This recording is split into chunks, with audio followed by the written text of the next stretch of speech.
right, guys, let's jump into this deep dive head first. Sounds good. We're dissecting a book today, and let me tell you, it gets right to the heart of what we discuss here in the Married Red Pill community. All about marriage, but like the stuff nobody talks about, those hidden truths, the unspoken agreement.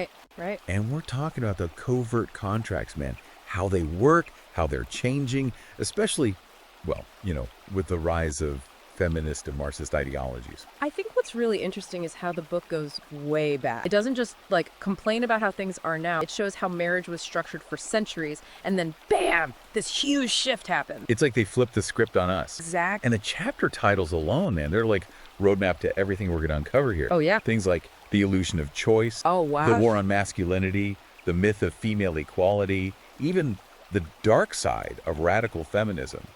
It's like the author knew exactly what we'd be digging into. Absolutely. It's tailored for guys like us. Guys who are trying to figure this whole thing out. That's it, man. And the first big thing the book tackles is like this whole idea of choice in relationship. We think we're making all these free decisions, right? But the book argues there's this whole layer of covert contracts underneath. Oh, interesting. Basically unspoken agreements. And sometimes one person might be getting, a really bad deal without even realizing it. Like they're signing on for something they don't fully understand. Exactly. And then you add in the whole no-fault divorce thing. Yeah, that complicates things. On the surface, it sounds fair, right? Anyone can end the marriage, no questions asked. Yeah, that's how it's sold, right? Freedom and all that. But the book says, hold on, this might actually be a huge trap. Oh. Especially for men. And why is that? Well, it goes into the whole history of divorce law. Okay. Back in the day, you needed a reason, a real reason, like abuse or infidelity. Yeah, you had to prove something. Yeah, it's like, I don't feel it anymore. So what happens then? Guess who usually ends up holding the bag? Yeah, I see where this is going. And the book uses real life examples, man. Stories that'll make your blood boil. Really? Like there's this story about Jack and Sarah. Okay. Sarah accused Jack of hiding assets during their divorce, even though he had proof he wasn't. What? Seriously? But because it was no fault, the court didn't really care. That's messed up. It is. And that's the point the book is making. The system, in many cases, is rigged against men. So what's the solution? Well, the book says you got to be prepared, legally prepared. Okay, I'm listening. Get that prenup, document everything, because the courts, they might not be on your side. I guess it's better to be safe than sorry. Exactly. And it's not just about the money either. The book talks about the emotional toll, too. Yeah, that's the part that often gets overlooked. There's a story about John, a software engineer. His wife, she just up and left him, took half his stuff, left him an absolute wreck. Oh, man, that's rough. And the book argues that this is what happens when individual happiness trumps everything else.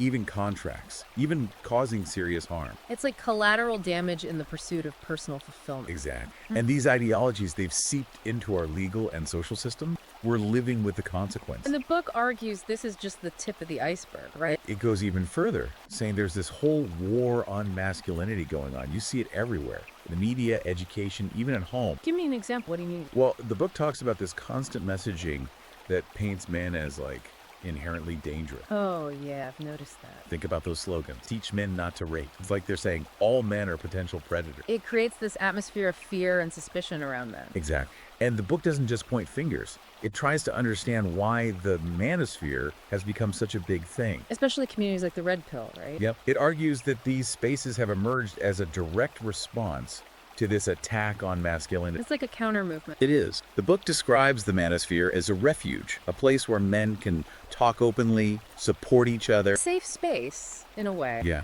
It even talks about the more extreme side, like MGTOW, where men are just opting out of relationships and societal expectations altogether. It's like they're saying, if I'm the problem, I'm out. Yeah. It's a strong reaction, but it shows how deep this sense of alienation goes. Yeah, it's a pretty clear sign that something's wrong. Right. But the book also gives a warning. Don't just blindly follow any ideology. Okay, I get that. Think for yourself, question everything. That's what it's all about. It's about taking control, right? Exactly. Understanding the forces at play and then making your own informed decisions. Like taking the red pill. Yeah, you see the world for what it is, the good, the bad, the ugly, and then you choose your path. You got it. You're in the driver's seat. And this is where the book's take on Planned Parenthood gets interesting. Oh, yeah. That's a big one. It's a controversial topic, no doubt, but the book dives right in. It argues that, on the surface, their focus on women's empowerment seems positive. Yeah, you hear that a lot. But there's this other side, this flip side, they say, that we don't often talk about. Like what? The book calls it the issue of lifestyle abortions and how that impacts men in traditional families. Yeah, I could see how that would be a concern for a lot of guys. It's not something you bring up at the dinner table. Exactly, but the book doesn't shy away from it. It lays out the numbers, points out that Planned Parenthood performs a huge chunk of abortions in the U.S. Yeah, and it's alarming when you think about how boys are being disadvantaged, how it affects them in the long run, and, society in general. Yeah, that's a big deal. The book uses some pretty crazy statistics. Like what?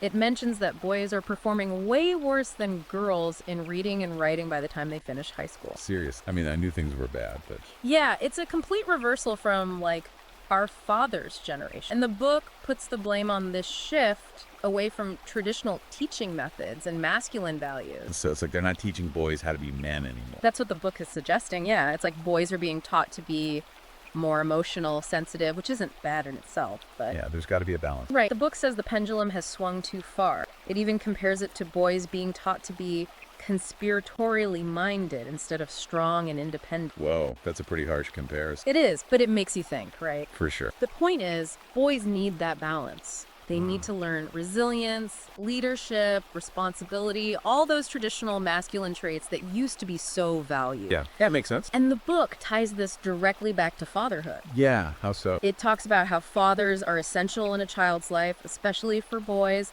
and how the lack of strong father figures is causing all sorts of problems. Oh, yeah, we see that all the time. It goes beyond just saying two parents are better than one. It really digs into the specific roles fathers play. What? Teaching discipline, responsibility, how to navigate the world, all that stuff. Yeah, those are crucial skills. The book argues that fatherlessness is at the root of a lot of social issues, from crime to declining academic performance among boys. It's like a chain reaction. It is. And then to really drive that point home, the book shares these heartbreaking stories. Like, there's this kid, Jack, who blamed himself for his parents' divorce. Oh man, that's tough. It just shows you how damaging these situations can be, especially when fathers are pushed out of the picture. It's a reminder that we got to fight for fathers' rights, for policies that support families. Absolutely. And the book goes even deeper, exploring the history of marriage, tracing it back to ancient Rome, China, way back. It's fascinating to see how it's changed over time. It is, and how it's always been this, vital part of society. Yeah, it wasn't just a piece of paper. Right. For most of history, divorce was a huge deal, a last resort. It was like, you're in it for life. But now, the book contrasts that with today, where marriage is seen as, this disposable thing. Yeah, almost like a contract you can just break whenever. And the book argues that's destabilized families and messed with society as a whole. It's like they've changed the rules of the game without telling anyone. And it gets even crazier when the book talks about the government's role in all this. What do you mean? It claims that the rise of no-fault divorce wasn't just a natural thing. It was actively encouraged by policies that redefined marriage and family. They were pushing it. That's what the book suggests, yeah. And it gives some pretty shocking examples of how these policies backfired. Especially for men, right? Right. There's the story of John, who was forced to pay child support for over 20 years. What? That's crazy. Yeah, but he was denied any visitation rights to his kids. It's like the system is designed to punish you. That's the argument, yeah. The book uses these stories to show the systemic bias against men in the legal system, especially with divorce and child custody. It makes you wonder if the scales are ever really balanced. And it doesn't stop there. The book goes on to criticize the influence of gender studies. Oh, wow. They go there. Yeah, claiming that these academic disciplines have contributed to the emasculation of men. I can see how some people would say that. It's like they're pushing this idea that traditional masculine traits are toxic. So being strong, assertive, a provider, those are all bad things now. That's the message the book is challenging, yeah. And it gives this example of George, whose wife got, radicalized by her gender studies classes. Oh. Yeah, ended up divorcing him and taking a lot of his money.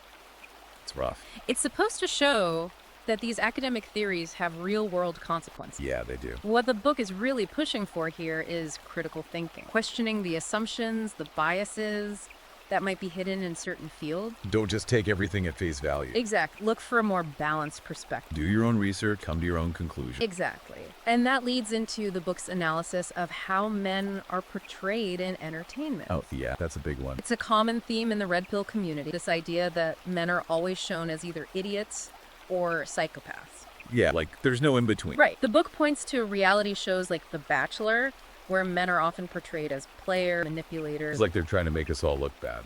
And it goes beyond entertainment. The book criticizes the rise of gender-neutral or non-binary identity, arguing that it further erodes traditional masculine roles. So it's like blurring the lines even more. Yeah, making it even harder for men to find their place in society. Like, where do we fit in if there are no clear roles anymore? And the book ties this to the rise of the incel phenomenon. That's a dark one.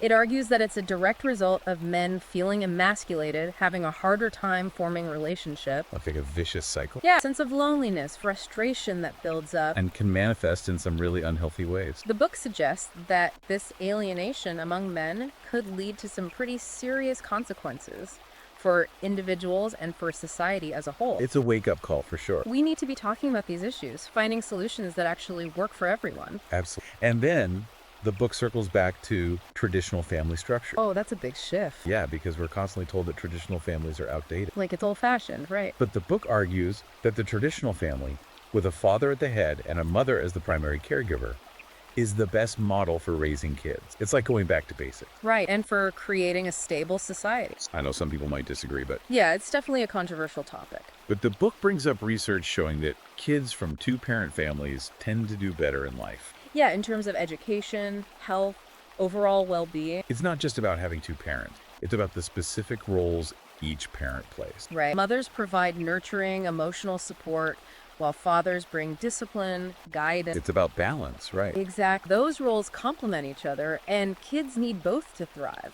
And it ties back into the book's earlier points about traditional masculine values. Right. Fathers teaching those values to their sons. Strength, courage, honor, responsibility. All the stuff that builds character helps you contribute to society. It's like a blueprint for raising good men. And the book doesn't just talk about the benefits of traditional families, it also digs into the negative consequences of family breakdown. The other side of the coin. Yeah, like statistics showing kids from single-parent families are more likely to struggle with poverty, drop out of school, get involved in crime. It's a harsh reality. It is, and it reminds us why we need to fight for policies that support families, encourage fathers to be involved. Absolutely. And then the book takes a critical look at the ideologies it says are driving these societal changes. This is where it gets controversial. Yeah, calling out Marxism, critical theories, queer theory, gender studies, feminism. That's a pretty big list. Argues that these ideologies have systematically tried to dismantle the traditional family. Wow, that's a bold statement. It is, but the book argues that they promote this idea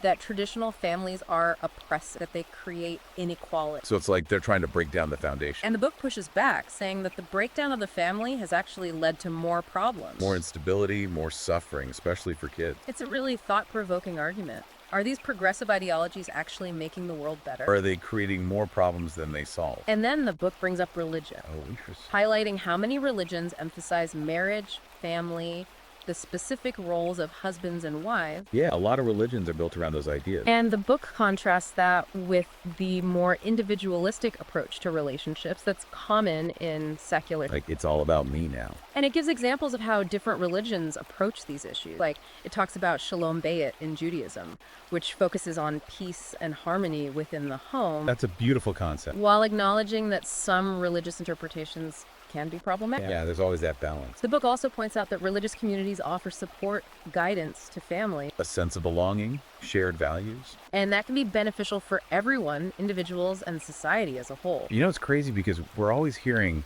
how the traditional family is like a thing of the past. Right, like it's outdated. But this book, it makes this really strong argument about how the decline of fatherhood is a major problem. It's not just about, like, missing your dad. Exactly. It's about missing those crucial lessons that fathers teach, especially to their sons. Yeah, the stuff you just don't get anywhere else. The book has this one example, I mean, it's really powerful, of this guy who says his success, everything he's achieved, it's all because of his dad. Because of his dad. Yeah, all the guidance he got, the lessons on hard work, perseverance, integrity, you know. Like his dad was his mentor. Exactly. Yeah. And it makes you realize that fathers have this, like, unique impact, you know. Right, it's a different kind of influence. And the book goes on to talk about the darker side of no-fault divorce. Oh, yeah, how it hits men specifically. It's like this system, it was supposed to be fair, but it ended up creating this whole new mess. New set of problems, yeah. And some of the stories in the book, man, they're almost unbelievable. Yeah. Like this guy, George, he lost everything in his divorce. Everything. His kids, his house, his savings, everything. Just because his wife decided she wasn't happy anymore. That's rough. It's brutal, and the book says this isn't just an isolated case. It's like a pattern. Yeah, it argues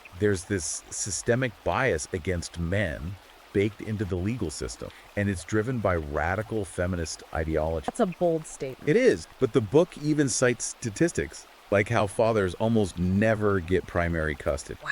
And they're way more likely to be financially devastated after divorce. It's like the odds are stacked against you from the start. It's scary stuff. And the book goes even deeper, talking about the psychological impact on men. Oh, yeah, the emotional toll. It's like a double whammy. You lose everything, and then you're made to feel like it's all your fault. Like you're the one to blame. Exactly. And the book says this can lead to, like, serious issues. Like what? Nation, emasculation, despair. It's a heavy load to carry. It is. And it's no wonder we're seeing so many men struggling with depression, even suicide. It's like society's telling them they're disposable, and the legal system just reinforces that message. Yeah, it's pretty bleak. It makes you wonder, how do you even approach relationships when the rules seem so rigged? That's the big question, right? And the book really tries to unpack this whole thing with consent theory. Consent theory. Yeah, and how it's playing out in modern relationships, especially marriage. It's a tricky subject for sure. It is, and consent is important, obviously. Of course. But the book argues it's been, like, twisted, weaponized almost, and it creates this constant fear for men. Like you're always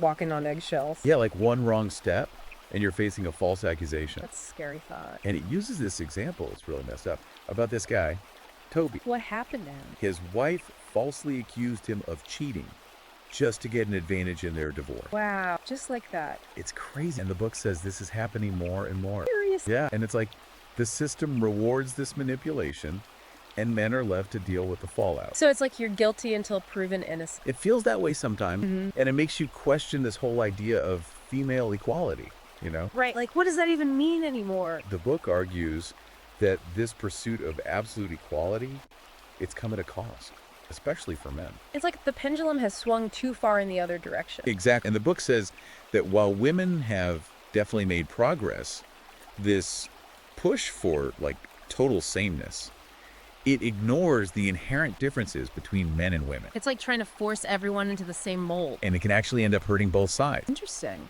And the book points to all these young men who are dropping out of college, struggling to find work, just retreating into video games. Yeah, I've heard about that trend. And it says this is happening because men are being told their traditional roles, their values, they're not needed anymore. Like they're being pushed aside. It's like society's saying you're obsolete. And the book gives this warning. It's pretty stark. What does it say? It says this trend could lead to some really bad stuff. Like what?